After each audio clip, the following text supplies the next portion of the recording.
विनियोग अस्य श्रीरामरक्षास्त्रोतमन्त्रस्य बुधकौशिकृषि श्री सीतारामचन्द्रो देवता अनुष्टुपच्छन्दः सीताशक्ति श्रीमान हनुमान कीलकम श्री सीतारामचन्द्र प्रीत्यर्थे रामरक्षास्त्रोतजपे विनियोगः।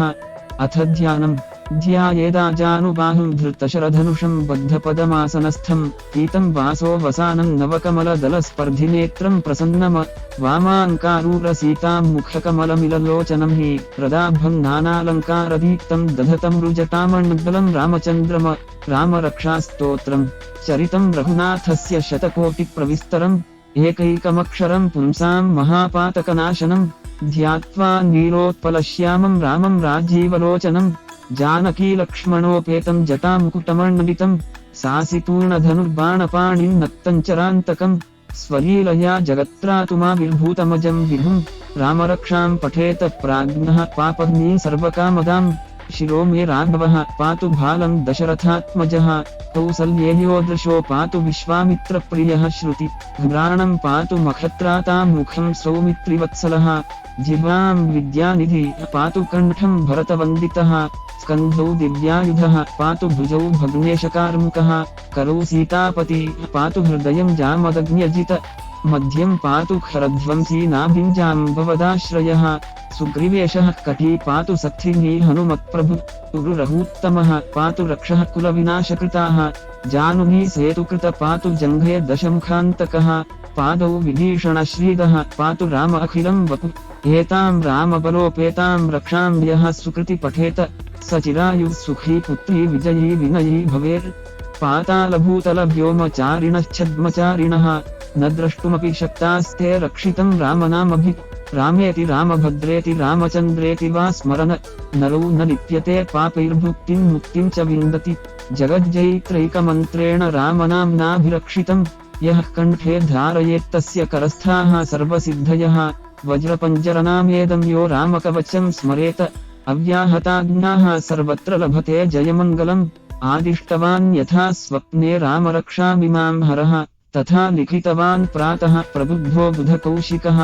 आरामः कल्पवृक्षाणां विरामः सकलापदाम् अभिरामस्त्रिलोकानां रामः श्रीमानसनः प्रभु तरुणौ रूपसम्पन्नौ सुकुमारौ महाबलौ पुण्डरीकविशालाक्षौ चीरकृष्णाजिनाम्बरौ फलमूलाशिनौ दान्तौ तापसौ ब्रह्मचारिणौ पुत्रौ दशरथस्यैतौ भ्रातरौ रामलक्ष्मणौ शरण्यौ सर्वसत्त्वानां श्रेष्ठौ सर्वधनुष्मतां रक्षः कुलनिहन्तारौ त्रायेतां नो रघूत्तमौ आत्तसज्जधनुषा विशुस्पृशा वक्षयाशुगनिषङ्गसङ्गिनौ रक्षणाय मम रामलक्ष्मणावग्रतः पथि सदैव गच्छतम सन्नद्धः कवची खड्गी चापबाणधरो युवा गच्छन् मनोरथाननश्च रामः पातु सलक्ष्मणः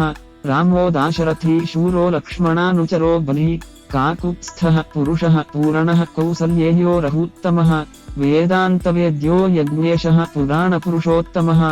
जानकीवल्लभः श्रीमानप्रमेयपराक्रमः इत्येतानि जपन नित्यं मद्भक्तः श्रद्धयान्वितः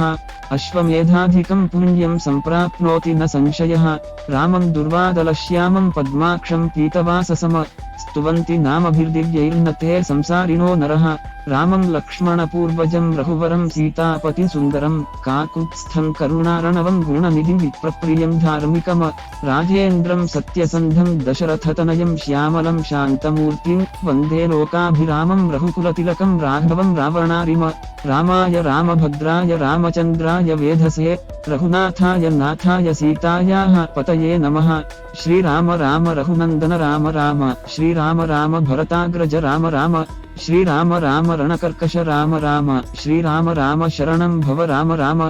श्रीरामचन्द्रचरणौ मनसा स्मरामि श्रीरामचन्द्रचरणौ वचसा गृह्णामि श्रीरामचन्द्रचरणौ शिरसा नमामि श्रीरामचन्द्रचरणौ शरणं प्रपद्ये माता रामो मत्पिता रामचन्द्र स्वामी रामो मत्सखा रामचन्द्र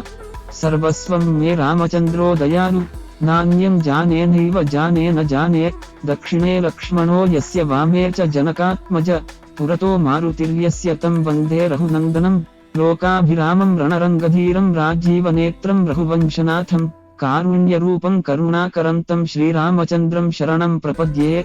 मनोजवं मारुततुल्यवेगं जितेन्द्रियं बुद्धिमतां वरिष्ठं वातात्मजं वानरयूथमुख्यं श्रीरामदूतं शरणं प्रपद्ये। कूजन्तं राम रामेति मधुरं मधुराक्षरम् आरुह्य कविताशाखां वन्दे वाल्मीकिकोकिलम्। आपदामपहर्तारं दातारं सर्वसम्पदां लोकाभिरामं श्रीरामं भूयो भूयो नमाम्यहम्। भर्जनं भवबीजानामर्जनं सुखसम्पदां तर्जनं यमदूतानां राम रामेति गर्जनम्।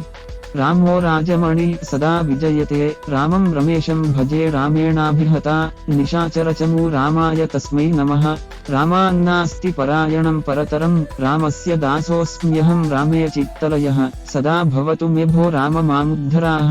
राम रामेति रामेति रमे रामे मनोरमे सहस्रनाम तत्तुल्यं रामनाम वरानने। इति श्रीरामरक्षास्तोत्रं समाप्तम्।